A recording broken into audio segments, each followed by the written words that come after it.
Muy buenas noches a todos, bienvenidos a la noche de A24, ya estamos arrancando MMC hasta las 21 horas. Y vamos a arrancar con el tema económico, porque hay mucha información. Efectivamente, hoy el ministro de Economía hizo un mensaje grabado a la mañana, antes de que abrieran los mercados, explicando cómo es finalmente el proceso de pago al FMI. Hoy la Argentina pagó 2.700 millones de dólares al FMI y va a pagar mañana probablemente otros 800 millones de dólares de intereses. En total estamos hablando de 3.500 millones de dólares en 2 días.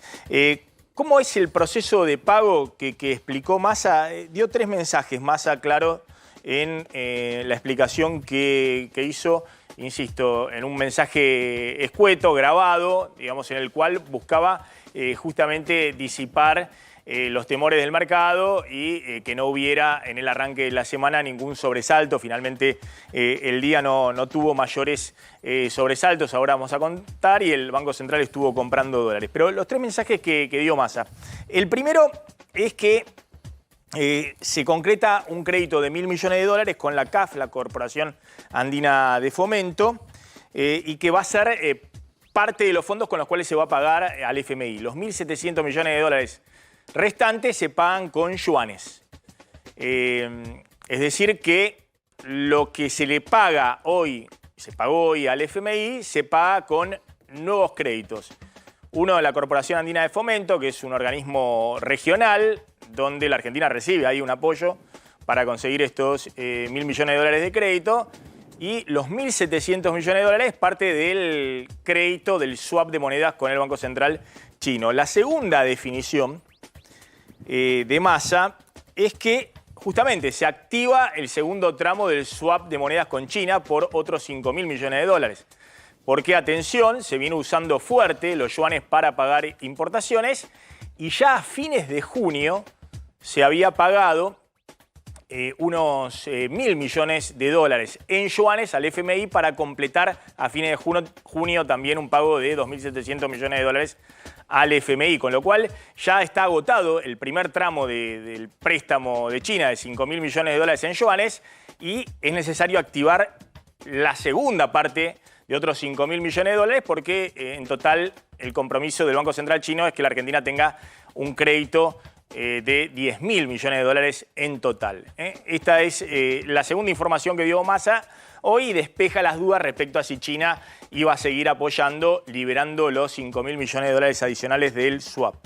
Y el tercer mensaje que da Massa es, bueno, lo que todos quieren ahí ver con más detalle, ¿no? Porque el FMI se compromete, dice el ministro, a hacer un desembolso de 7.500 millones de dólares entre el 17 y el 21 de agosto, cuando el BOR, el directorio del FMI, trataría el caso argentino y a partir de ahí estaría este desembolso de 7.500 millones de dólares. Y dice Massa, habría otro desembolso en noviembre, a fines de noviembre, pero eso no hay hoy una definición de cuánto es, ni tampoco si va a llegar o no, porque eso es otro gobierno. Sin duda, a fines de noviembre el FMI va a estar discutiendo con otro gobierno, que puede ser el propio Massa si le va bien en las elecciones, o puede ser Larreta, Bullrich o Milei. Lo que quiero mostrar es cómo ha quedado la Argentina con el FMI este año. Fíjense los desembolsos y los pagos al FMI en lo que va de 2023. Y un ratito vamos a estar hablando con Matías Culfas. Gracias por venir, ex ministro de Producción de Alberto Fernández. La Argentina le ha estado pagando al FMI en enero 2.700 millones de dólares, en febrero otros 800 millones de dólares. Es decir, ha venido pagándole al FMI y ha recibido, en marzo le pagó otros 2.700 millones de dólares, y ha recibido un único desembolso este año de 5.280 millones en marzo. Con lo cual, veamos acá los pagos netos de la Argentina con el FMI. ¿Neto de qué? De los desembolsos que recibió. Entonces, por ejemplo, a marzo venía en una cuenta que se hacía muy abultada, que eran más de 6.000 millones de dólares que había pagado la Argentina al FMI, pero vino el desembolso y entonces a marzo, neto, la Argentina llevaba a pagar al FMI 780 millones de dólares. Desde entonces, desde marzo, el FMI no hace ningún desembolso más a la Argentina. Y la Argentina le sigue pagando al FMI. Le paga en abril otros 2.700 millones de dólares, le paga en mayo 740 millones de intereses, le paga en junio otros 2.700 millones de dólares de capital, le paga ahora, en el día de hoy, 2.700 millones de dólares adicionales de capital y le va a pagar mañana, vamos a ver cómo, me imagino que una parte en yuanes también, 720 y pico de millones de dólares de intereses. Con lo cual, la cuenta en lo que va del año, y esto se agranda mucho desde marzo, desde que el FMI dice, saca las manos de la Argentina y dice, ustedes no están cumpliendo las metas, no le enviamos más desembolso, fundamentalmente el que tenían previsto para enviar en junio. La Argentina lleva pagado en términos netos este año al FMI, ¿neto de qué? De los desembolsos, 10.250 millones de dólares. A ver si se entiende. En el año en que la Argentina tiene la sequía más grande de su historia, que desaparecieron 20.000 millones de dólares de la cosecha gruesa de las cuentas comerciales de la Argentina le pagó al FMI 15.530 millones de dólares y recibió desembolsos por 5.280 millones de dólares. Neto, lo que la Argentina pagó, y esto mayormente salió de las reservas del Banco Central, salvo el desembolso de junio, que parte se hizo con DEC, Derechos Especiales de Giro, que estaban en las reservas del Banco Central, y parte con yuanes. El desembolso de hoy se hace con un nuevo crédito de la CAF y parte con yuanes. El pago de mañana se hará con yuanes, pero la Argentina lleva pagados 10.200 millones de dólares al FMI este año. ¿Y qué recibe la placa siguiente? ¿Qué recibe a cambio en la negociación que ha hecho el gobierno? Obviamente con muy poco margen y básicamente tratando de evitar que el fondo le imponga un ajuste cambiario que provoque una caída fuerte de las importaciones y una recesión inmediata. Bueno, la Argentina lleva hoy, ha pagado más de 10.000 millones de dólares al FMI, con lo que se va a pagar entre hoy y mañana, y tiene la promesa pospaso que entre el 17 y el 20 de agosto va a recibir 7.000 millones de dólares de desembolso para compensar parte de lo que ya pagó, que obviamente no se compensa todo. Y la placa siguiente. La pregunta es si el fondo efectivamente va a tener en cuenta o no el resultado de las PASO para enviar esos 7.500 millones de dólares. Porque, ojo que en septiembre hay que seguir pagándole al FMI. Septiembre, octubre, noviembre, en el trimestre electoral la Argentina tiene que pagarle otros 4.200 millones de dólares al FMI. Es decir que, en todo caso, el desembolso de agosto es para tener cubiertos los propios pagos al FMI en plena carrera electoral. Vamos a hablar un ratito con Culfas, y también está Fausto Spotorno. Bueno, la discusión de fondo, que es la pulseada que el FMI viene tratando de imponer, que es que esta economía no tiene dólares y requiere un ajuste fuerte de importaciones, una caída fuerte de las importaciones, una recesión, para restablecer el equilibrio de los dólares. Esto es ahorrar por el lado de las importaciones, no se puede sostener el nivel de importaciones. Y lo que ha tratado de establecer el gobierno, que es ir pateando para adelante, ir pagándole al fondo si el fondo no se inmiscuye en este requisito de una devaluación. Atención, porque muchos creen que después de las PASO, el fondo, si no sigue presionando por una devaluación, va a presionar por más impuestos a las importaciones, porque quiere que se derrumben las importaciones, porque considera que la Argentina no puede mantener este nivel de actividad, y lo dijo en el documento, con este nivel de importaciones, porque de esa manera no puede acumular reservas en el Banco Central. Vamos a una tanda muy cortita y lo discutimos.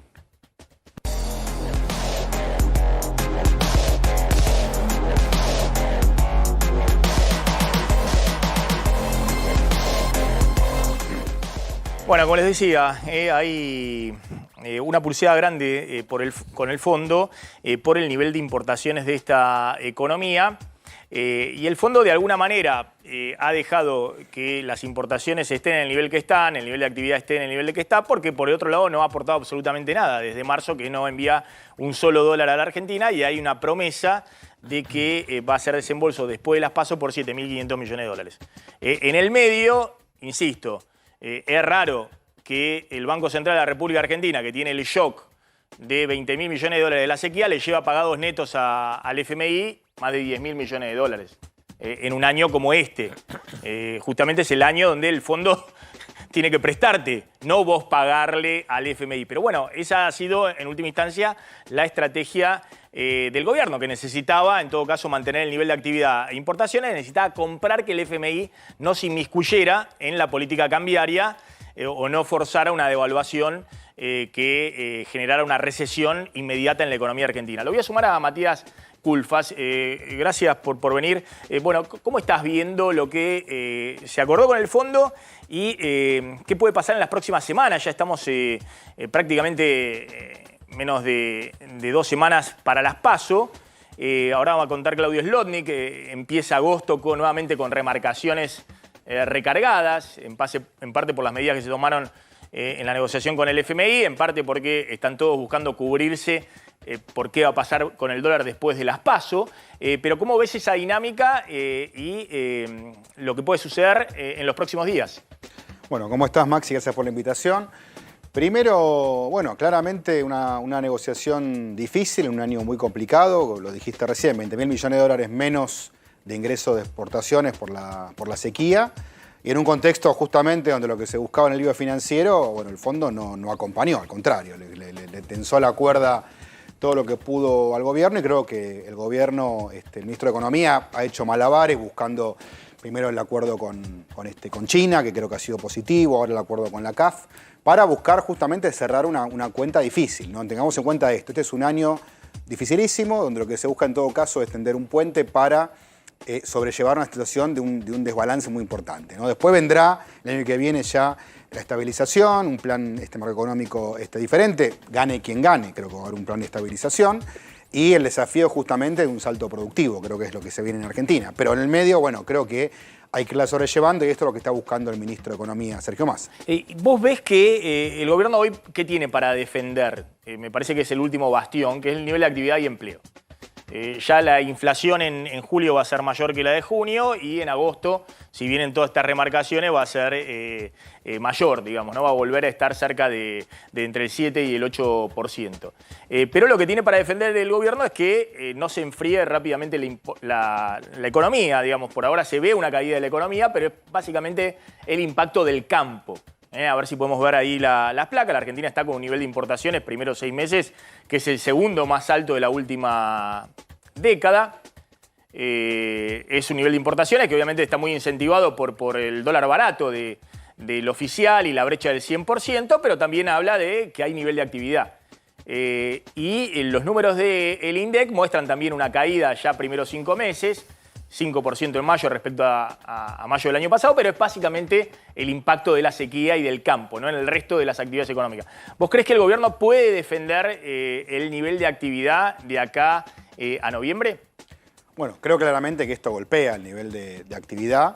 Creo que el gobierno está buscando justamente sostener todo lo posible el nivel de actividad y el empleo, ¿no? O sea, tengamos en cuenta que venimos de varios meses consecutivos de creación neta de puestos de trabajo, tanto en el sector privado formal como en el informal, y otras formas de empleo. O sea, eso parece que ha sido uno de los principales activos, ¿no? Que es la reactivación económica que se puso en marcha sobre todo en 2021, y que, bueno, que todavía tiene algunos atisbos que están, que están vigentes, ¿no? Obviamente lo del campo golpea fuertemente. También han madurado algunas inversiones que se han producido en este tiempo y que marcan una perspectiva para el futuro. Discúlpame, ¿no? Pues lo voy a sumar a Claudio con el tema de los aumentos de agosto, pero lo sumo también a Fausto Espotorno, porque un poco lo que decíamos era esto, ¿no? La Argentina ha tenido 6 primeros meses 4.500 millones de dólares de déficit comercial, básicamente porque se derrumbaron por la sequía las exportaciones, y las importaciones no ajustaron tanto, porque la Argentina siguió importando en un nivel importante, es el segundo más alto de 2013 de importaciones, según el INDEC, básicamente porque está importando con deuda comercial. Hay 13.000, 14.000 millones de dólares de importaciones que se realizaron, pero que todavía no se pagaron. Se patean para adelante en los nuevos plazos. De alguna manera, el FMI parece estar diciendo con las últimas medidas, miren, no quieren devaluar, restrinjan, encarezcan las importaciones, frenen la aprobación de CIRA hacia adelante, porque no pueden estar con este nivel de importaciones si no tienen dólares en las reservas. ¿Vos ves que el gobierno ahí tiene una pulseada fuerte con el fondo y que puede en las próximas semanas estar ahí moviéndose entre los precios y el nivel de actividad, Fausto? Es el dilema que tiene el gobierno. A ver, lo que sí es totalmente cierto. Para salir de este intríngulis que está metido con el tema del cepo cambiario, devaluar por sí solo no tiene ningún impacto inmediato, porque mientras sigas teniendo el cepo cambiario, seguís repartiendo a ver quién devalúa, pero lo único que haces es encarecer las importaciones que hay y no generar ningún incentivo para que el mercado encuentre su punto de equilibrio, ¿no? Entonces, el gobierno dice, o salgo del cepo, la medida realmente útil sería unificar el mercado cambiario, pero eso ante las elecciones, con todo este lío, puede generar un montón de problemas, o tengo que restringir las importaciones, como decís vos. Y eso es súper recesivo en estas condiciones, ¿no? Yo creo que ese es el dilema que tiene el gobierno y está clarísimo, clarísimo. Y menos lo va a hacer a 15, 20 días de las elecciones, ¿no? No, está claro que acá el 13 de agosto no hay. El tema es cómo sigue la película después. Bueno, para mí, volvés a partir después de las PASO, te quedan dos opciones. O empezás a ver cómo salir del cepo, o unificar, por lo menos unificar el mercado cambiario para el mercado comercial, que no es lo mismo que devaluar. Yo considero que hay que diferenciar estos dos puntos. Unificar el mercado cambiario es que oferta y demanda de dólares se encuentren en un equilibrio que les sirva a todos de la mejor forma posible. Devaluar no tiene ningún impacto que unificar el mercado cambiario. Porque los exportadores siguen estando fuera del mercado, porque no generan esos incentivos adecuados para que el mismo mercado determine qué es prioridad y qué no es prioridad. Entonces, entiendo lo que dice el gobierno, devaluar no me mejora la cosa. Lo vamos a ver ahora con este impuesto que se estableció ahora. Te va a aumentar los costos, pero no te va a mejorar la balanza comercial porque simplemente devalúes, ¿no? Le pregunto a Culfa, los 7.500 millones de dólares del FMI prometidos para después de las PASO, ¿eso de alguna manera le puede ayudar al gobierno a despejar vencimientos con el fondo hasta noviembre y al mismo tiempo tener algún margen de maniobra adicional, algunos dólares adicionales para sostener importaciones, estabilidad en el mercado cambiario?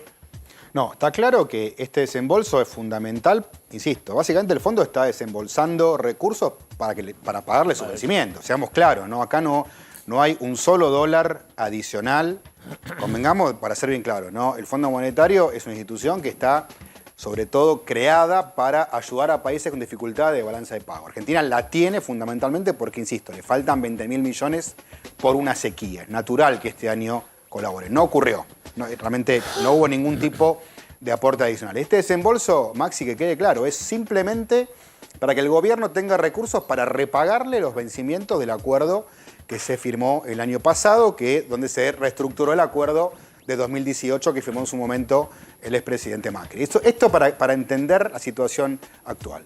En ese marco, lo demás es simplemente ir sosteniendo el nivel de actividad en esta situación. No hay recursos adicionales, lo que ha habido adicional es el acuerdo que hizo el ministro de Economía con el Banco Central de China, hoy con la CAF con un crédito puente y no mucho más. Por eso digo, de acá a fin de año tenemos un escenario de aguantar la situación.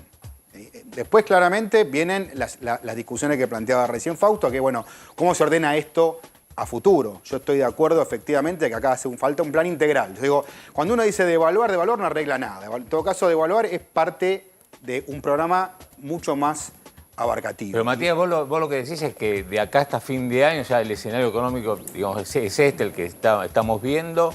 ¿No depende el escenario económico cambiario del resultado de las PASO? Bueno, a ver, en todas las PASO seguramente marcará el humor de mercados, eso puede llegar a determinar ciertas consecuencias. Lo vimos en otros procesos electorales. Yo creo que está el gobierno encontrando la situación como para evitar que haya saltos abruptos. Creo que lo que está buscando justamente el gobierno, porque en este escenario, insisto, ¿no? con una sequía, con un efecto recesivo, bueno, agregarle a esto un shock sería todavía mucho más complicado. Digo, el año que viene, ya con un escenario diferente en el sector externo, sin sequía, con un sector energético ya superavitario, bueno, me parece que hay otro margen de maniobra distinto a este. No, el riesgo que tiene el gobierno con las PASO es que el FMI juegue como jugó con el gobierno de Macri, pero al revés. Digamos, después de las PASO, cuando hubo una diferencia muy grande a favor de Alberto Fernández, el fondo dijo, yo saco la mano de la Argentina, consulto qué quiere hacer el gobierno entrante, sigo pero ahí seamos claros en algo, Maxi, porque... había fondos frescos, eran fondos... Le había otorgado 44.000 millones y era el de último dólares. tramo del préstamo. A este gobierno el fondo no le dio nada. Lo único que hizo fue darle desembolsos para... Pagarse a sí mismo. Para pagarse a sí mismo, exactamente. A Macri le dio 44.000 millones ¿Vos no de ves dólares. el riesgo de que el 13 de agosto, según cómo salga la elección, el fondo diga, bueno, vamos a ver el desembolso de 7.500 millones de dólares, ¿con quién lo negociamos? No, ese desembolso está acordado. Con este gobierno. Uno presupone, digamos, que se va a desembolsar, más allá de diálogos que pueda haber respecto al cumplimiento de las metas. Perdón, ahí hay una aclaración. En realidad es un buen punto. Lo aprobó a nivel de staff, falta a nivel de directorio. Staff son los técnicos del FMI. Exactamente. Los técnicos del FMI ya acordaron con el gobierno todo. Falta el directorio. Ahora, en general el directorio lo aprueba, ¿no? Pero falta ese paso. Yo sé que podés tener un 5% de dudas, pero me parece que en general... No, la pregunta que muchos se hacen es si después de las PASO el FMI requiere medidas adicionales o no. En este sentido, ¿no? El mercado está diciendo el FMI quiere devaluar, este gobierno ha dicho que no va a devaluar, es decir, que no va a pegar un salto del dólar oficial del 20-30% un día para el otro en estas condiciones, pero sí lo que vimos la semana pasada, que es el FMI forzando que se ponga un impuesto a las importaciones para encarecer las importaciones y demás, no tiene una segunda parte después del 13 de agosto. Bueno, yo insisto, me parece que las condiciones son las que están hoy marcadas y anunciadas, ¿no? Vuelvo a decir, en este escenario plantear una devaluación me parece que es agregarle más leña al fuego, no creo que resuelva nada. Distinto es en otro escenario, ya con cambio de gobierno, incluso si ganara Sergio Massa, decir, miren, vamos a hacer un plan de estabilización integral que tenga un capítulo salarial, un capítulo externo, un capítulo fiscal. Bueno, ahí integralmente tiene sentido plantear un acomodamiento del tipo de cambio y una unificación que yo creo que tiene que ser por etapa, ¿no? Me parece que una cosa es la unificación cambiaria para los sectores que hoy están invirtiendo para aumentar las exportaciones y eso debería ir mucho más rápido todavía, caso de energía, minería, sectores industriales. Y otra cosa es el denominado cepo minorista. Ahí me parece que eso tiene que tener una secuencia. Pero no importa. Y más allá de eso, digo, hoy de acá a fin de año, me parece que con este gobierno lo fundamental es establecer un esquema donde la situación se pueda sostener para tener una transición razonable. A ver, sumo lo que ha pasado en esto. Mañana empieza agosto, con el tema precios, ¿no? Que ya se venía hablando mucho desde la semana pasada. Apenas se conoció el nuevo paquete de impuestos a las importaciones, salieron de varios sectores, empresas, la Unión Industrial Argentina, a advertir que esto iba a tener un impacto sobre el precio. Y también el dólar agro de 340 pesos para exportaciones que no son la soja, sino otro tipo de cereales, economías regionales, y el maíz, que es insumo, sí, de la carne, del pollo, de lácteos, es decir, que es un insumo importante y que habitualmente esto encarece ese tipo de producciones. Bueno, ¿qué ha pasado en el inicio de semana con el tema precios? Mira, una de las cosas que está ocurriendo es que Argentina, a medida que se van tomando medidas, bueno, los distintos mercados automatizaron las reacciones. Las reacciones son inmediatas. Sí. Bueno, lo que pasó con el precio de la carne, el pollo... Después vamos a hablar de los aumentos que hay previstos de precios regulados para agosto, que son el transporte público, todas esas cosas son los precios regulados. Ahora estamos hablando de los aumentos de alimentos y de productos que tienen que ver con las medidas, ¿no? Porque son productos importados o porque son productos que tienen como insumo el maíz y eso impacta sobre la carne. Y bueno, el último viernes hubo un aumento del 20% en el mercado de Hacienda de Cañuelas. El kilo vivo de carne aumentó 20%. Bueno, gran parte de ese 20% ya está en las carnicerías. Hoy hubo carnicerías, incluso supermercados, que remarcaron la carne entre 5 al 15%, dependiendo si era un pequeño comercio o un supermercado, pero ese traslado desde Cañuelas, que es el mercado mayorista, a los pequeños comercios se dio en pocas horas. Lo mismo con el pollo. Ojo que esto se informaba ya el fin de semana, 20% del kilo vivo en Cañuelas y esto, la repercusión que puede tener en los próximos días sobre el precio de la carne. La carne que ha venido a 3 meses de planchada y ha ayudado mucho a la desaceleración de junio y de mayo, ¿no? Sobre todo el 6% de junio tiene prácticamente 0% aumento de la carne o mínimo en junio. Bueno, Mira, esto empieza a reaccionar, atención, en los últimos días. Mira, para tener una referencia, el kilo de asado en los últimos 12 meses, según el INDEC, aumentó 75%. La inflación de alimentos fue 118%. Digo, con ese, para los productores ganaderos, con ese retraso pero en el precio de la ahí carne. en los 12 meses está escondiendo que la carne, bueno, sobre todo los últimos 3 meses, claro, venía completamente planchada. Es decir, venía con aumentos, y no solamente la carne, también el pollo, claro, que había aumentado fuerte huevos en febrero y marzo. Y ojo que empieza nuevamente a presionar justo ahora el precio de la carne y el precio del pollo. Bueno, en el caso del pollo, el aumento ya en este comienzo de semana fue entre 15 a 20%. Distintos frigoríficos especializados y granjas mayoristas especializados justamente en criaderos de pollo están advirtiendo de que esta misma semana puede haber otro incremento más. Se habla de 200 pesos adicionales por kilo, con lo cual estamos hablando otra vez de 10-15% adicionales de aumento. Vamos a ver qué pasa a lo largo de esta semana. En el caso de los huevos, entre 10 y 15% de incremento. Los huevos también habían tenido un repunte marzo-abril, después se fue para atrás parte de ese incremento.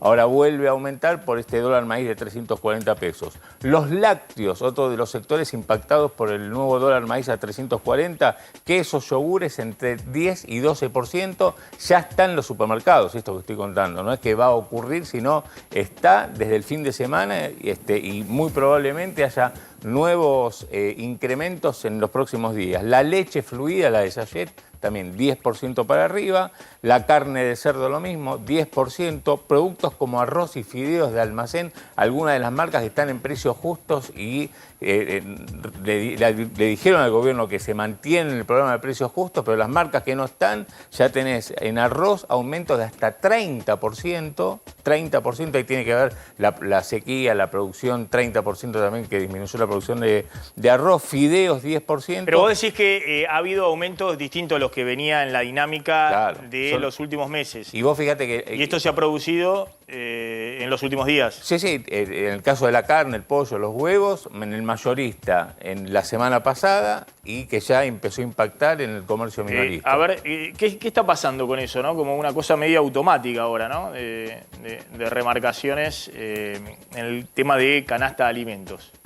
No, algunos elementos son los que mencionaba recién Claudio. Algunos son estacionales o sectores que tienen que ver mucho con comportamiento de oferta y demanda, que por ahí venían retrasados y de repente por alguna situación donde hay alguna escasez de la oferta, bueno, inmediatamente repercute. Esto es tradicional, el mercado mayorista, Liniers, ahora Cañuelas, inmediatamente impacta sobre el minorista. Y después, obviamente, estamos en una situación de inflación alta, aparte, ¿no? Está claro que hay un proceso, digamos, de remarcaciones inerciales, ¿no? Que se van produciendo en Argentina. Por eso digo, me parece que es, para dejarlo bien en claro, ¿no? Ya saliendo un poquito de la coyuntura, me parece que Argentina ya se acabó hace rato la etapa del gradualismo, de la idea de, bueno, bajamos de a poco la inflación, con estos niveles de inflación, que ya están hace más de un año. Claramente me parece que se impone la necesidad de un programa integral de estabilización. A ver, lo sumo a Fausto, que hace en la consultora de Orlando Ferrés también las mediciones de precios, porque lo que estamos hablando es el dólar agro de 340 pesos hasta fines de agosto.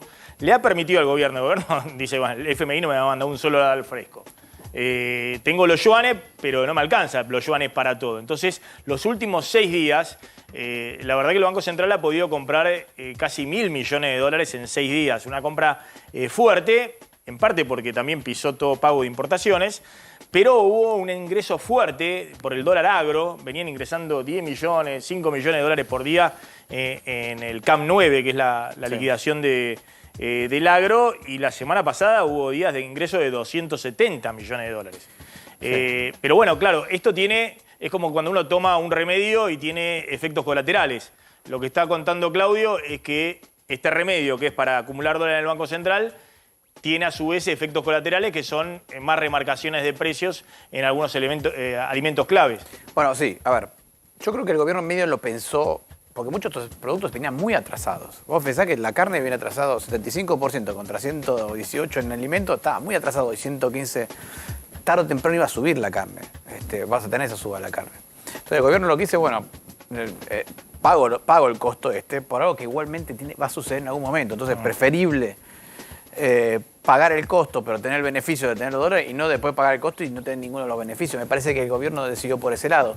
Y además, el otro problema, cuando vos empezás con estos dólares agro, como el dólar soja 1, después ya el tipo que vende, ya vendió, ya tiene los pesos. Entonces tenés que como volver a convencerle, tenés que volver a ofrecerle algún esquema para que él decida liquidar las divisas. Ahora otra vez vas a tener dólar maíz y después van a caer otra vez las liquidaciones porque ya liquidó lo que necesitaba liquidar en este periodo y los pesos que necesita ya los tiene. Entonces, después si vos querés de nuevo exportación del agro, tenés que volver a llamar. Este tipo de esquemas de dólar agro lo que hace es darle volatilidad a la liquidación. Porque cuando está, liquida mucho, cuando no está, dejan de liquidar, en vez de tener una liquidación continua, ¿no? Me parece que ese proceso va a seguir. Y un punto más. Otras cosas que estamos viendo que suben son muchos los productos que tienen insumos importados relevantes, tipo electrodomésticos, etc. No solamente por el impuesto. Vos pensás que muchas de estas empresas tomaron deuda comercial para importar. Y para cubrirse, tomaron futuros. O sea, lo que hicieron es decir, bueno, cuando voy a comprar dólares, pago futuros. Pero como pusiste un impuesto, esos futuros no sirven para cubrir el aumento del costo por el impuesto. Porque el futuro te cobra la devaluación, no el impuesto. Entonces esta empresa tiene que ahora recomponer pérdidas que tuvieron por lo que ya vendieron, ¿no? Y eso posiblemente se esté yendo a los precios. Claro, sí, lo contamos el otro día que el 7,5% es un impuesto, si se quiere, entre comillas, retroactivo. Claro. Porque, por ejemplo, el sector automotriz importó enero, febrero, marzo, importó autos, los vendió. Sin el impuesto. Claro, sin el impuesto, y ahora el Banco Central le da los dólares, un sector que tiene pago de importación a 180 días. El Banco Central le da los dólares para pagar lo que ya se importó, se nacionalizó, se vendió al cliente y sobre eso se aplica el 7,5%. Las empresas dicen, pero yo ya vendí el auto, se fueron con el auto y demás, los concesionarios se lo vendieron a los clientes, no lo puedo recuperar. Pero, claro, ¿qué van a hacer para adelante? Que están evaluando las automotrices. Bueno, a los próximos autos que vendan, el 15%. Le recargo no solamente el 7, sino que le recargo algo que me permita recuperar lo que perdí para atrás. Más allá de que también con la brecha nadie pierde, que cuando está importando a un dólar de 250 pesos y un dólar libre de 500, nadie pierde. El otro tema que quería hablar con Culfas y con Fausto Espotorno es el tema del ajuste fiscal que reclama claramente el FMI en su comunicado, ¿no? Yo creo que el tema principal es el FMI quiere un ajuste del sector cambiario, del sector externo. Quiere que la Argentina caigan fuertes sus importaciones, eso requiere una recesión y recomponga de esa manera, ahorre dólares que está perdiendo. Tiene un déficit comercial por primera vez en 5 años en los 6 primeros meses del año. Pero lo otro es el ajuste fiscal. El FMI dice, bueno, a vos se te cayó la recaudación porque tuviste la sequía, no tenés recaudación por retención de las exportaciones, hace más ajuste fiscal. Y el gobierno, la verdad, que está haciendo ya ajuste fiscal, porque todos los gastos van corriendo, a ver si podemos ver en la placa, están todos corriendo por detrás de la inflación. Entonces, la jubilación, el gasto previsional, el gasto social, la UH, todos vienen con una caída, en términos reales, de entre 10 y el 20%. Pero el fondo dice que hay que contener la masa salarial del sector público, que hay que contener las transferencias a provincias, que hay que racionalizar el gasto social. Está diciendo, bueno, ajusten más, sobre todo en el tema sector público salarios, que viene, ahí se veía en uno de los gráficos, por arriba de la inflación.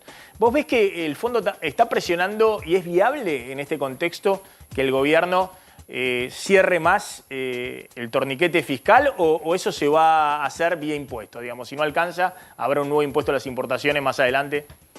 A ver, dos cosas. Primero, la meta fiscal que se aprobó en el acuerdo de marzo de 2022, obviamente era una meta totalmente plausible, un escenario sin sequía. Sin sequía era totalmente accesible por los ingresos que justamente se perdieron por derecho de exportación no cobrados por la soja y otros productos agroindustriales. En ese escenario, uno dice, bueno, hay algunos gastos que se pueden ahorrar, sí. Ejemplo, subsidios a la energía, ¿no? Uno dice, bueno, hay un montón de hogares de ingresos altos, de ingresos medio altos, que efectivamente estaban pagando con subsidio. Bueno, se elimina el subsidio, eso es menores gastos. Eso es algo, y aparte uno dice, es inocuo. Digamos, que los hogares de ingresos altos paguen la tarifa al costo real, me parece que es algo totalmente razonable y creo que hace rato tendría que haberse realizado. Es algo que ustedes reclamaban hace tiempo y Sí, hubo una sí, pelea interna dentro del gobierno. Absolutamente. Yo creo que los subsidios a la energía son subsidios pro ricos, ¿no? Es decir, en Con muchos los casos, funcionarios que respondían a Cristina y no querían efectivamente. Pero que aplicar. en ese sentido lo que está haciendo el Ministerio de Economía me parece algo totalmente razonable y me parece bien que se avance todavía más. Porque me parece que los subsidios tienen que estar, yo no estoy en contra del subsidio, no es un tema ideológico, es un tema de que tienen que estar aplicados a sectores que lo necesitan o a sectores que uno quiere impulsar para el desarrollo económico del país. Porque uno dice, bueno, invierto un subsidio en algo que después me va a generar agrandar la torta, que voy a tener más producción y con ello voy a poder distribuir mejor esa torta. Entonces me parece que ese es el elemento principal. En ese sentido yo comparto esa visión. Ahora después, en ese escenario complicado, meterse con las jubilaciones, con el gasto social, bueno, ahí sería mucho más cuidadoso. Me parece que eso hay que diferenciarlo con claridad. Lo que está claro es que el gobierno no tiene margen para plan. Esto es lo que venimos contando. El FMI dice, te desvías del déficit fiscal. Y es cierto, el gobierno se está desviando del déficit fiscal, pero se está desviando porque le desaparecieron obvia. 2 billones de pesos de recaudación de retención a las exportaciones. Porque impactó la sequía. Y si uno ve el gasto de prestaciones sociales, el gasto de subsidios incluso energéticos, de transporte, transferencia a provincias, asignaciones familiares, la masa de lo que gasta el Estado en términos reales se viene contrayendo. Pero claro, el déficit aumenta porque la recaudación también viene por debajo de la inflación, claro. Y a eso le sumás que vos ves... yo creo que el FMI sí. está viendo la otra parte, o por lo menos en la otra parte de la ecuación. Que dice, bueno, aumentás el déficit, ¿y con qué lo vas a pagar? No podés financiarlo en este momento. No podés financiarlo, entonces vos tenés un problema ahí y decís, bueno, está bien, todo cierto, lo que dice Matías es cierto, vos venís ajustando. Y podés hacer algunos ajustes. Pero por otro lado decís, bueno, ¿y con qué lo financiás? Entonces, hay una sábana acorde, bueno, ¿lo vas a financiar con emisión monetaria? Se te va a presión, inflación y dólar. Entonces se te va la inflación, se te escapa el dólar, entonces tenés más problema comercial con la balanza de pago. Me parece que el problema es que Argentina no tiene... Tiene 2 problemas grandes. Uno, que los equilibrios están todos desequilibrados, entonces no hay equilibrio externo. Y cuando desequilibras más una variable, se te desequilibra más la otra y es el intento del acuerdo del FMI por ahora. Y en la lógica del propio gobierno, que bueno, tratemos de aguantar esto hasta que termine las elecciones y podamos tener un nuevo gobierno y hacer un programa económico más integral, que eso creo que es la lógica de fondo. Bueno, pero si esa es la lógica, dice el FMI, si esa es tu lógica, bueno, tratá que los desequilibrios no se te desequilibren tanto, porque si vos expandís los equilibrios en el proceso, cuando tenga que hacer el ajuste o el ordenamiento de la economía, va a ser mucho más grave. Y me parece que viene por ahí. El tema de la masa salarial sí es cierto, salió el dato de salarios y vos ves que cayó. El salario real cayó 2,6% en términos reales. El salario informal cayó 17% en términos reales. Pero el sector público en el 2%. primer semestre viene Claro. incluso ganándole un poquito a la inflación. Exactamente. Entonces, me parece que eso es por la única tirada de orejas. Pero el problema aquí, yo no lo veo tanto como un pedido del FMI, sino como un intento de encontrar un equilibrio en todo esto. Si vos querés, está bien, más déficit fiscal, pero ¿con qué lo financiás? Y ojo que si lo financiás con emisión monetaria, agravás el otro problema, que es el problema de los dólares. Porque si tengo más pesos en la calle, me van a faltar más dólares. Y me parece que viene por ahí el círculo en el que está apretado el acuerdo. Le hago una última a Culfas respecto a lo que ha pasado, ¿no? Porque uno puede decir, 2021-2022 la Argentina tuvo superávit comercial récord. Un año porque tuvo récord de cosecha, el otro año porque tuvo récord de precios, ¿no? Tuvo 12.000, creo que llegó hasta 15.000 millones de dólares de superávit comercial por año. Es récord, digamos, la Argentina. y se quedó sin reservas. Se quedó sin reserva, no acumuló un solo dólar. Los únicos dólares que quedaron a fin del año pasado fueron los del Soja 2, más el FMI envió 5.000 millones de dólares neto el año pasado. No te quedó un solo dólar. ¿Qué pasó, digamos? Que vos me vas a decir, bueno, con una brecha del 100% es imposible acumular reserva. Pero bueno, ¿qué le pasó al gobierno de Alberto Fernández? Te lo pregunto porque además en el medio tuvo dos corridas cambiarias, digamos. Tuvo la corrida de octubre de 2020 y tuvo la de julio del año pasado. Pero en aquel momento había dólares. Ahora sí que ya no hay dólares, porque la balanza comercial da primer semestre 4.500 millones de dólares negativos y además le llevamos pagado más de 10.000 millones de dólares al FMI. Pero ¿qué pasó? Que cuando había algunos instrumentos para manejarlo, el gobierno no pudo acumular un solo dólar, no pudo fortalecer las reservas, tener una política económica mirando hacia adelante. A ver, dos cosas. Primero, el nivel de reservas se mantuvo relativamente estable en todo el periodo de gobierno. Básicamente porque lo que se ve es que el superávit comercial, que fue muy importante, fue por lo menos el más importante de los últimos 3 periodos presidenciales. Más alto que el de Macri y más alto que el segundo gobierno de Cristina. Ahora, lo que también ocurrió es que hubo muchos pagos de deuda externa privada. Si vos mirás los datos, están publicados en la balanza de pago del Banco Central, uno puede observar ahí. Digo, básicamente, por cada $100, digamos, de superávit comercial, hubo 66, 70 aproximadamente que se gastaron en deudas del sector privado que habían sido contraídas previamente, fundamentalmente el sector energético. Digo, ahí ¿Pero eso no los autorizaba el Banco Central? El Banco Central fue el que en definitiva autorizó estos pagos de deuda. Es decir, ahí hubo un momento en que se discutió un desdoblamiento cambiario, que me parece que era probablemente la herramienta más razonable. Es decir, mire, en realidad, como periodo de transición, busquemos la manera de que los pagos financieros vayan a un tipo de cambio más alto y de esa manera forzar o incentivar una reestructuración de la deuda privada también junto con la pública y de esa manera tener un mayor ordenamiento. Bueno, esto finalmente es a lo que se llegó. Me parece que, en definitiva, insisto, aparte, no todo un escenario muy complicado, porque, insisto, con el diario del lunes mucha gente habla, el escenario de la pandemia fue complicado. Pasó de todo. Ya sé, pero una sola favor. A ver, Ucrania terminó favoreciendo a la Argentina. Porque cuando empieza la suba de tasa de interés en Estados Unidos, que siempre revierte el ciclo de commodity en términos de precio, la Argentina ha tenido un ciclo de muy buenos precios para su principal exportación, que todavía sigue siendo la soja. Eso generó, insisto, que el año pasado también tuvieras una cantidad de ingreso de dólares récord a la Argentina por la balanza comercial. Por eso preguntaba. Tuviste también el aumento de precio de energía, digamos. Ahora ya con el plan gas que implementamos, el gasoducto, bueno, eso permite ya tener una balanza energética más equilibrada y el año que viene superavitaria. Pero en el medio hubo que pagar el gas a precios también récord histórico el año pasado. Cierro con vos, Fausto. No, a ver, yo en general creo que cuando ves superávit comerciales muy grandes, para mí nunca es una señal de salud de una economía. Porque un superávit comercial muy grande implica que está saliendo capital por otra parte. En general, la variable, los economistas decimos la variable exógena no es el superávit comercial. O sea, cuando vos tenés superávit comerciales muy grandes es porque alguien está sacando dólares de la economía y eso te genera una necesidad de ampliar mucho el superávit comercial. Como tampoco muy sano que entre un montón de capitales que no sabes para dónde usarlo, ¿no? Y acá lo que dice Matías es cierto.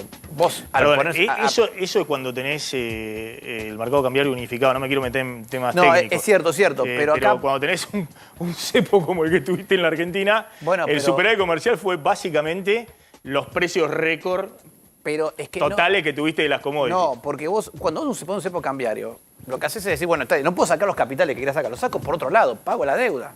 Entonces, el mercado sale por algún otro lado. Si es así, responsabilidad del gobierno que tenía que fijarse qué autorizaba o no en pago de la deuda privada. Pero es que si vos no pagas la deuda, se te caen las inversiones. Entonces, una vez que el cepo cambiario es un instrumento para pocos meses. Es decir, tuve una emergencia, pongo cepo cambiario. Cuando no lo sacás, empezás a generar una serie de incentivos donde todo el mundo se quiere ir de ahí. Y se te va a escapar por todos lados. Y el Estado no puede controlar todo, se escapa como un colador. Mientras hay 4 o 5 funcionarios públicos tratando de ver cómo trabar la salida de capitales, hay miles de personas que se hacen millonarios y se encuentran la forma de sacar los dólares. Entonces, totalmente de acuerdo. Termina siempre perdiendo el cepo cambiario contra el mercado. Entonces, yo creo que el gran problema de ese tipo de cosas es que vos ponés un instrumento hiciste durar un instrumento que era para poquitos meses y que después Que tendrías que haber aprovechado la bonanza de dólares en algún momento, qué sé yo, 2021, en algún momento para tratar de salir para sacarlo. Por ahí hay una misma pandemia. Pero bueno, bueno, eso es una discusión. es con el diario del lunes. No, por eso yo coincido con vos, Maxi, me parece por ahí, te decía, el 2020 era un año para desdoblar, para justamente hacer esa transición, y el 21 después terminaba el problema de la pandemia. Bueno, ahí sí, tratar de reunificar con algunas restricciones. Pero bueno, insisto, ¿no? Pero También insisto, en el los escenarios 2021 fueron muy el complicados. gobierno estaba en una discusión si aumentar 9% la tarifa de luz. Sí. Esa era la discusión interna que tenían dentro del gobierno. Imagínense lo que pasó después, digamos, ¿no? Pero bueno, ha sido una discusión. Bueno, Matías sabe más que nosotros eso, pero la sensación que uno tenía es que faltaba una conducción. Una conducción. Culfa, gracias. Un gusto, muy Maxi, amable. gracias. Gracias a Fausto Espotorno. Bueno, nos vamos a meter en el tema político, porque atención, ayer fue la quinta provincia en control del peronismo, en la cual gana Juntos por el Cambio. En este caso, muy ajustado, pero tuvo todo un peso simbólico, Javier. Sí, sobre todo porque además del cambio de manos, después de 20 años de peronismo en Chubut, fue la última elección provincial antes de las PASO. Es decir, de acá a dentro de 15 días que tendremos que votar las primarias nacionales, no va a haber más elecciones provinciales, y ganó Ignacio Nacho Torres por menos de 2 puntos frente al candidato oficialista del peronismo, que quiso un poquito como pasa en el orden nacional con Alberto Fernández, tratar de esconderse un poquito de Arcioni, el actual gobernador, que termina su mandato con una muy mala imagen, y entonces el oficialismo la sacó bastante barata, aunque es cierto que hace 4 años todo el peronismo unido de Chubut sacó cerca del 60 y pico % de los votos, y ahora se tiene que contentar con la mitad. ¿Quién es Ignacio Nacho Torres? El triunfador. Bueno, al revés de lo que pasa en la mayoría de las provincias, este candidato no es radical, es un auténtico pro, es un hombre pro. Licenciado en Administración de Empresas, surgió de la mano de Mauricio Macri en la Fundación Pensar, y de alguna forma se transformó en la estrella de la oposición chubutense, teniendo en cuenta que fue elegido diputado en 2019 y ganó hace 2 años la elección para senadores en la provincia de Chubut, y eso lo catapultó claramente a la elección que se disputó ayer.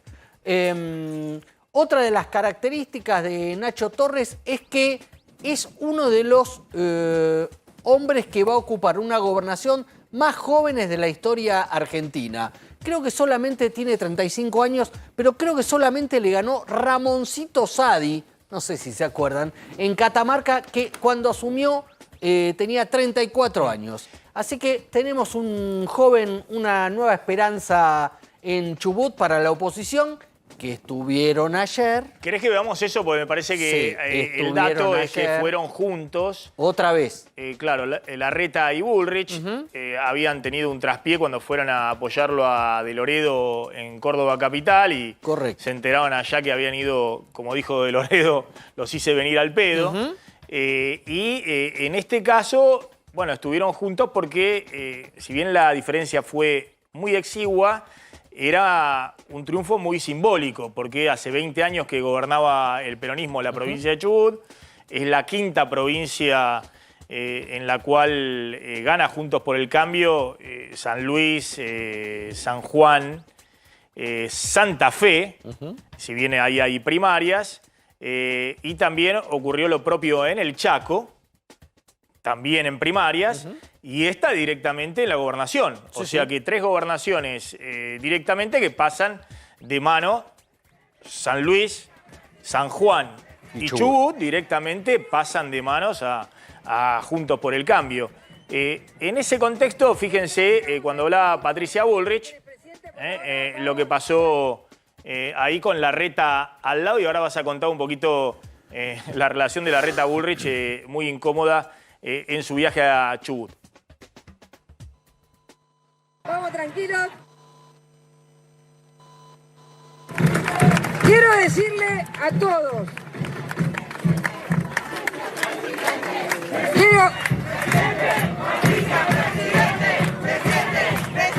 quiero decirle a todos, el 13 vamos a discutir con Larreta quién es presidente. Por ahora vamos tranquilos.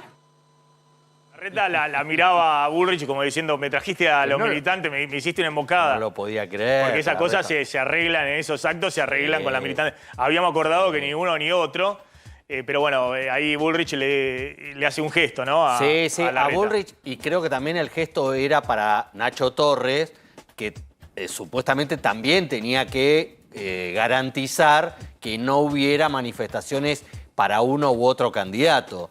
Pero esto marca el nivel de tensión que sigue habiendo en Juntos por el Cambio entre los dos precandidatos presidenciales, que hace que fueran a Chubut en aviones distintos, en aviones privados diferentes, que no se vieran antes de este acto que se hizo en la calle, que mientras Patricia Bullrich estaba en un hotel recluida con su gente de confianza, con Damián Arabia, su mano derecha en la campaña, Horacio Rodríguez Larreta estaba en un bar esperando los resultados, también con su equipo de cercanía. No se encontraron antes, se encontraron solamente para este acto, fueron fríos, y esto sigue hacia adelante porque todavía, por ejemplo, no se logran poner de acuerdo en esta idea que tiene gran parte de Juntos por el Cambio de que compartan un mismo búnker el domingo 13. Patricia Bullrich no quiere saber nada, incluso está intercediendo Mauricio Macri para tratar de convencerlos que mejor todos juntitos en un solo lugar. Bullrich no quiere y de hecho tampoco van a coincidir en los actos de cierre de campaña. Bullrich lo va a hacer en Lanús y Horacio Rodríguez Larreta en La Plata. Vamos a ir una tanda, cuando volvamos vamos a hablar un poquito de lo que está pasando con el mapa de los comicios pre-paso, que ha pasado entre el peronismo, Juntos por el Cambio, Tercera Fuerza. Ahora me vas a contar qué pasó también con la fuerza de Milei en Chubut. Y vamos a contar también qué está pasando en el gobierno, ¿no? En la interna de Unión por la Patria y qué rol está jugando Alberto Fernández. También vamos a contar, atención, los aumentos que están previstos, que ya se vienen para agosto, y lo que está pasando con las importaciones en Vaca Muerta, en algunos sectores críticos, y también en el sector de los seguros también está repercutiendo el tema de la falta de dólares. Bueno, atención, ¿no? Lo que decíamos, cómo ha cambiado el mapa político del país hasta ahora, habiéndose producido la última elección provincial previa a las PASO. Sí, fijémonos en el mapa ahí que está mostrando producción, cómo empezó a cambiar el color. Claramente en las elecciones, ahí están incluidas las elecciones provinciales que fueron primarias o definitivas, y restan ver las que se van a definir el mismo día de las elecciones nacionales, tanto en su versión PASO como en su versión de octubre. Y ese mapa ya empieza a tener, como vos comentabas hace un rato, 5 derrotas del oficialismo, del peronismo, que tienen diferentes nombres en cada provincia, 3 definitivas, Chubut, San Juan y San Luis, 2 que son de paso, una que es prácticamente demoledora como la de Santa Fe, donde sacó 35 puntos, Juntos por el Cambio versus Hacemos por Santa Fe, y hay que ver qué pasa en la PASO de Chaco, que ganó Juntos por el Cambio, pero con una no tan amplia diferencia. Pero el mapa es muy claro respecto a lo que, a la Argentina que viene, y lo que de alguna manera... Es muy interesante porque los oficialismos peronistas que fueron revalidados, muestren el mapa por favor, están Formosa, está Tucumán y está La Rioja. Y está La Rioja, exactamente, y La Pampa. Claro, también La Pampa. Y La Pampa, exactamente. Y después los oficialismos de Juntos por el Cambio, que fueron ratificados, Jujuy y Corrientes. Jujuy, Corrientes y Mendoza. Y Mendoza. Aunque Corrientes no eligió el año pasado. Eligió legisladores. Eligió legisladores y municipios provinciales, también volvió a ganar Juntos por el Cambio, y en el caso de Mendoza también fue PASO. Pero son todos territorios donde Juntos por el Cambio legitimó sus triunfos que venía teniendo, por eso son los distritos que mantiene. Algo parecido supuestamente va a pasar en la Ciudad Autónoma de Buenos Aires, y avanza sobre territorios no solamente que estaban en poder del peronismo, sino que estaban en poder del peronismo de hace mucho tiempo. Entonces, Chubut, San Luis y San Juan. y San Juan. Así que... Y bueno, y Santa Fe, que ha sido una primaria No, que totalmente. también tiene altas chances de... Y no hay mucha posibilidad, la verdad que de no hay mucha ganar posibilidad, la 35 elección. puntos de diferencia, Sí. difícil dar la vuelta esa. Hay que ver Chaco, pero Santa Fe imposible dar la vuelta. Está Gustavo Descalzi en el móvil en Uruguay. Gustavo, ¿qué tal? ¿Cómo estás?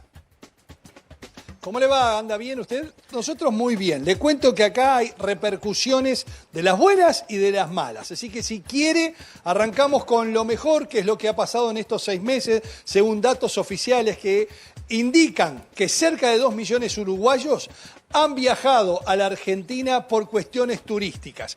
De estos 2 millones son 1.900.000 y algo mil. Algunos han viajado 3 veces, 4 veces. La gente de frontera, ya lo hemos comentado, mi querido Maxi, que viajan a veces algunos todas las semanas o todos Claro. los meses. Porque Esto si ha no, dado ¿en cuánto está la población de Uruguay sí. hoy?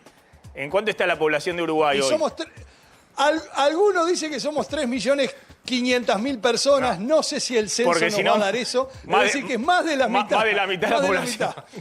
Se vino a aprovechar el... Claro, en 6 meses. Con los dólares en la mano se vino a aprovechar a comprar la Argentina. No, hay mucha gente que cruza en la frontera, va y viene permanentemente, y ahí se computan 2 millones de uruguayos visitando en 6 meses la Argentina. Y el otro dato que es muy interesante, que los uruguayos gastaron en la Argentina cerca de 600 millones de dólares en estos 6 meses. Bien, ¿qué creen las autoridades? Que esta tendencia va a continuar porque el hecho de la simetría cambiaria y que la Argentina para los uruguayos es tan atractiva desde todo punto de vista, sumado a que los dólares nuestros nos valen bien y son bien recibidos y nos permiten comprar muchas cosas, esta tendencia va a continuar hasta fin de año, y esto preocupa a las autoridades porque, sobre todo los negocios de frontera, mi querido Maxi, se han visto resentidos. Hay negocios que han mandado gente al seguro de desempleo, hay negocios que han cerrado, y esto está afectando muy fuertemente a la industria turística de mi país. Bueno, sí, hay todo un tema, los uruguayos venimos contando, ¿no? Sobre todo en los comercios, en los negocios de frontera del lado uruguayo, están desesperados y no saben desde el gobierno uruguayo qué incentivo darles para que se mantengan en pie, porque todo el mundo se cruza agua, Leguaychú, bueno, del lado argentino a consumir con el dólar a 500, 550, obviamente la Argentina les resulta a mitad de precio y en algunos casos 1/3 del precio que pagan en Uruguay, que además está cara en dólares. Uruguay ha caído el dólar en Uruguay en los últimos tiempos, entonces está... Bueno, este es el otro fenómeno. Maxi, ¿se acuerda que lo habíamos hablado el otro día con usted y con su producción?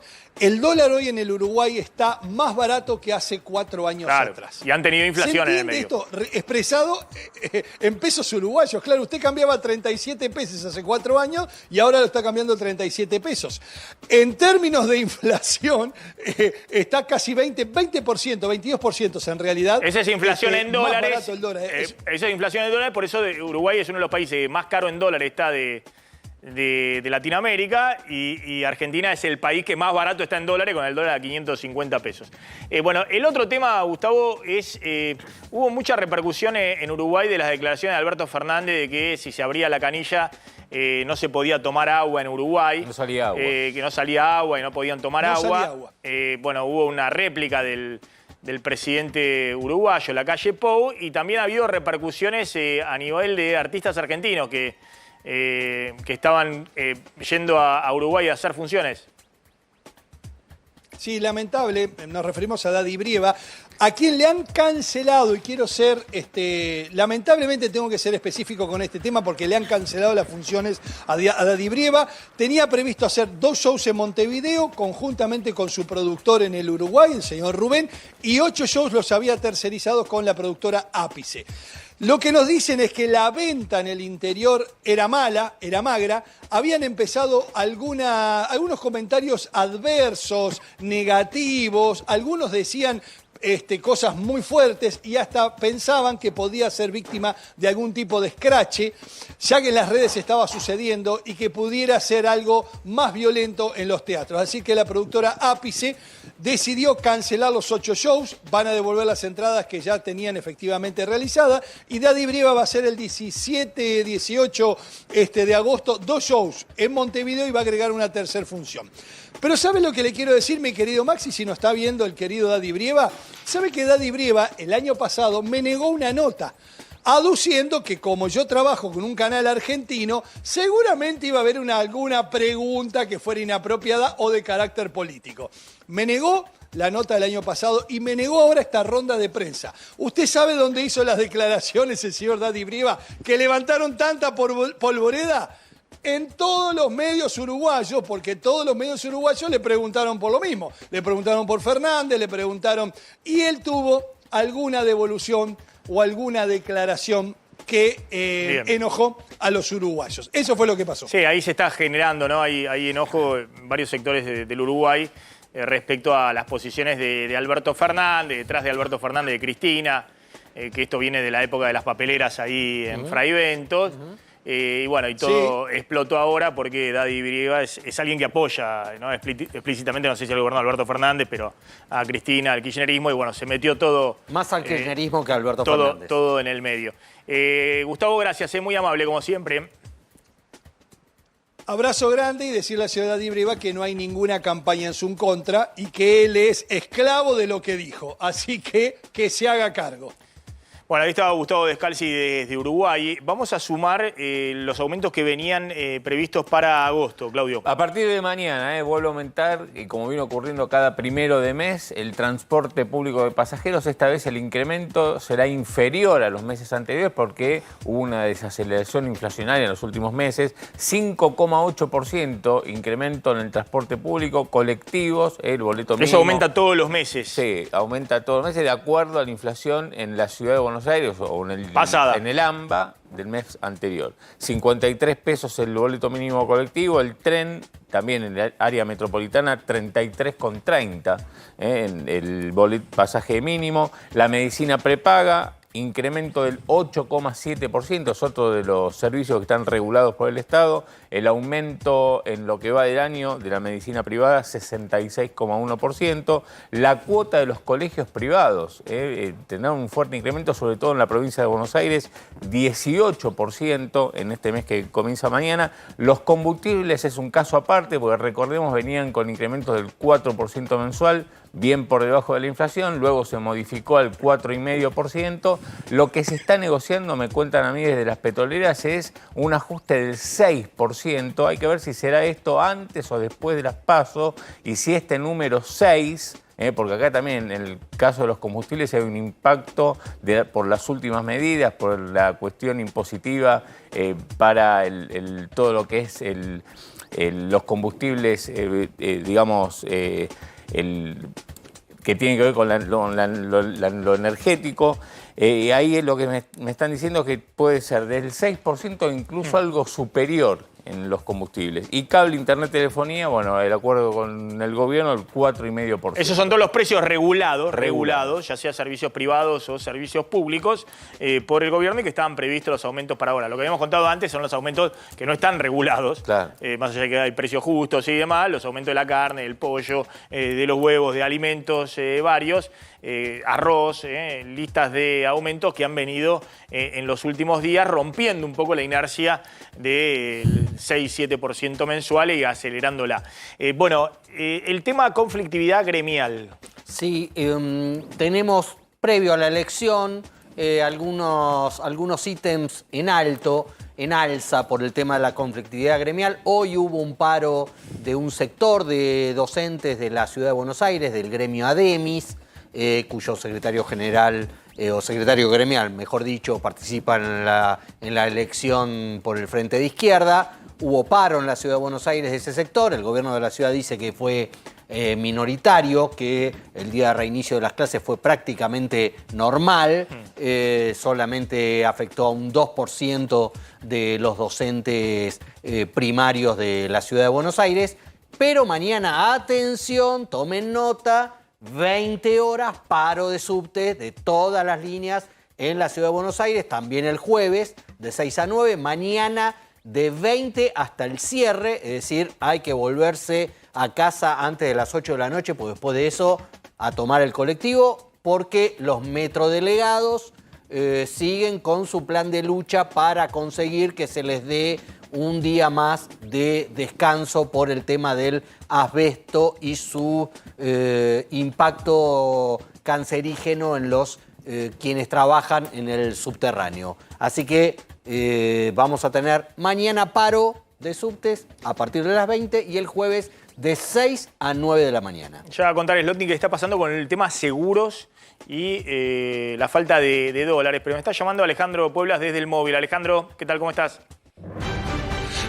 Máximo, te va, muy buenas noches. Estamos en la ex Ruta 7, kilómetro 56. Un predio que se llama Renacer. Bueno, en este lugar, ¿qué es lo que sucede? Hay un gran allanamiento, un gran operativo, porque es el último lugar donde se lo dio con vida a este empresario de 41 años. Los testigos declararon que él vino a este lugar, que recibió, escuchá esto, Maxi, $75.000 en la mano.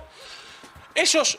Los amigos dicen que, y los socios dicen que se retiraron del lugar y que él se quedó aquí esperando a otra persona. Desde ese momento no se lo volvió a ver y como podés observar, están en este momento terminando el allanamiento personal policial, donde estuvo policía científica.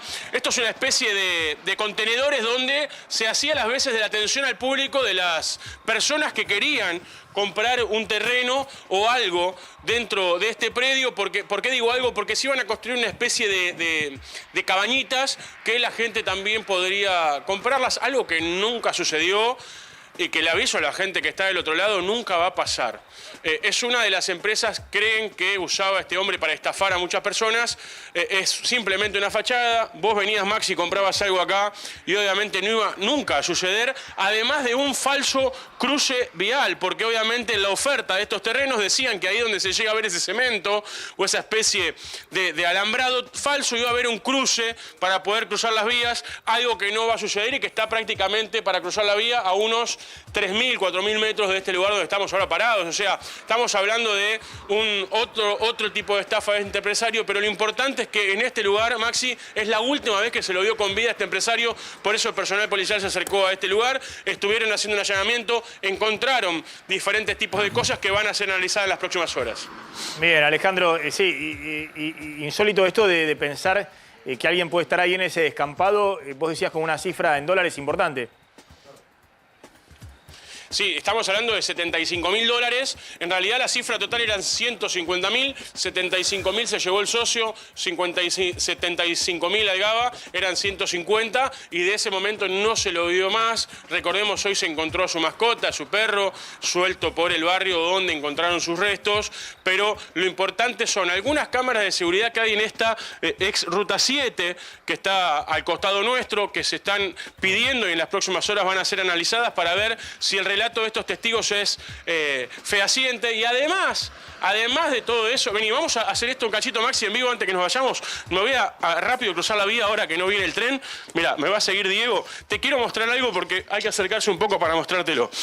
El campo, lo que estás viendo, Maxi, es un campo negro, es nada. Bueno, en ese campo, a unos 300 metros para adentro, aproximadamente hace muy poco tiempo estamos hablando de días, se demolió una construcción que había, se tiró abajo una construcción. Hoy estuvieron trabajando ahí, estuvieron revisando a ver qué sucedía, estuvo personal de la DNI marcando un punto específico en ese lugar, se acercó policía científica y van a determinar cuándo fue demolido ese lugar, porque atención, que podría ser el lugar donde le quitaron la vida a este empresario de 41 años. Alejandro Pueblas, gracias, muy amable como siempre. Voy a sumar el tema político. Hoy salió Alberto Fernández a apoyar a Jorge Capitanich en la elección del Chaco. El peronismo, como contamos, perdió la primaria y bueno, aspira a recuperar en la elección general en el Chaco. Y Alberto Fernández salió a apoyarlo. Yo no sé si eso es bueno o malo para Capitanich. Nadie quiere hacer campaña con Alberto Fernández, nadie quiere decir, vení Alberto, sumame algunos puntos, porque es una especie de... Mira, te invito... salvavidas de plomo. Sí, te invito a que veamos el tape, porque si ves la cara de Capitanich, cuando Alberto Fernández dice lo que dice, vamos a dudar sobre si efectivamente no es un salvavidas de plomo. Veámoslo. Les pido que no olviden lo que Capitanich hizo todos estos años por el Chaco. Les pido que no lo olviden. Fue un gran gobernador. No pierdan la oportunidad de tenerlo nuevamente como gobernador.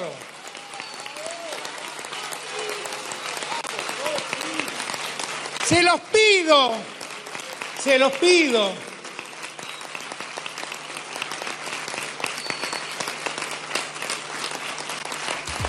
Ahí se emociona Alberto Fernández cuando... Sí, bueno, habla poco ahora ante el público. Hay que decirlo, estaba en un congreso sobre discapacidad, no estaba frente a un mitin político. Obviamente la mayoría de los que se levantaban para aplaudirlo a Capitanich eran funcionarios provinciales.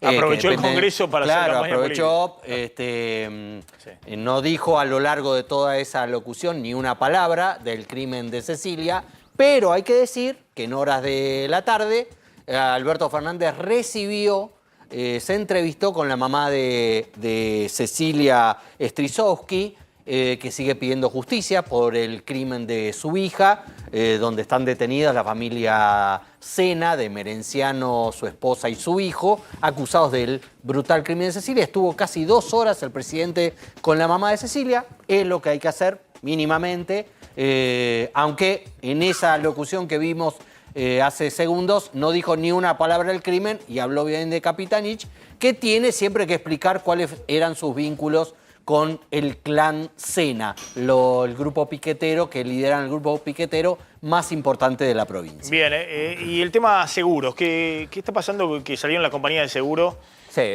¿A reclamar qué? Las principales cámaras justamente de seguros están diciendo que están en riesgo de quiebra, que el gobierno, porque tomó esta medida de imponer un impuesto del 25% a lo que las propias empresas toman como reaseguras, hoy las empresas... Porque es un pago de servicios al exterior, tiene una alícuota mayor de 25%. Las compañías de seguro, las grandes, cuando tienen que asegurar cosas muy, pero muy valiosas en la Argentina, por ejemplo, todo el tema de vaca muerta, las líderes de seguros en Argentina son las que aseguran a las grandes empresas, a YPF, a Pan American Energy, a las grandes que operan en vaca muerta. Ahora, para reasegurarse, por si ocurre un siniestro multimillonario, y no afectar el patrimonio de la compañía, a su vez se reaseguran con grandes compañías en el exterior. Para pagar esas primas de seguro tienen que transferir dólares al exterior. Y hace meses que vienen reclamando que están acumulando deudas con esas compañías reaseguradoras en el exterior y al parecer ahora dicen que están más complicadas con este impuesto. Porque no tienen dólares y porque el costo de esos reaseguros se les encarece un 25% por esta última medida que tomó el gobierno, que, dicho sea de paso, deja fuera a las compañías estatales o provinciales, con lo cual las empresas por eso están diciendo nos podemos ir a la quiebra porque el Estado toma una medida que no es homogénea a todo el sector, sino que beneficia y están reclamando también, como en muchos casos, esos reaseguros con transferencia de dólares al exterior se hizo con crédito comercial, es decir, se contrató, pero todavía no se pagó. Ahora cuando se paguen, esos seguros que se contrataron los meses para atrás, van a tener que pagar el 25%. Pero ellos no se lo cobraron a sus clientes, a los cuales aseguraban en la Argentina, grandes empresas multinacionales y nacionales de Argentina. Bueno, uno de los problemas más que genera el cepo. Nos estamos retirando. Hoy el Banco Central volvió a comprar por 6º día consecutivo. Compró 220 millones de dólares. Y acumuló. Vendió a su vez 44 millones de dólares mensuales, 176 millones positivos. Y lleva más de 910 en los últimos 6 días. Es esto que decíamos, acumular dólares para hacer estos pagos al FMI y garantizarse por lo menos llegar al 13 de agosto con algunos dólares en la reserva del Banco Central. Gracias Javier, gracias Claudio, se quedan con Trebuch en el aire de A24, nos reencontramos mañana. Chau, chau.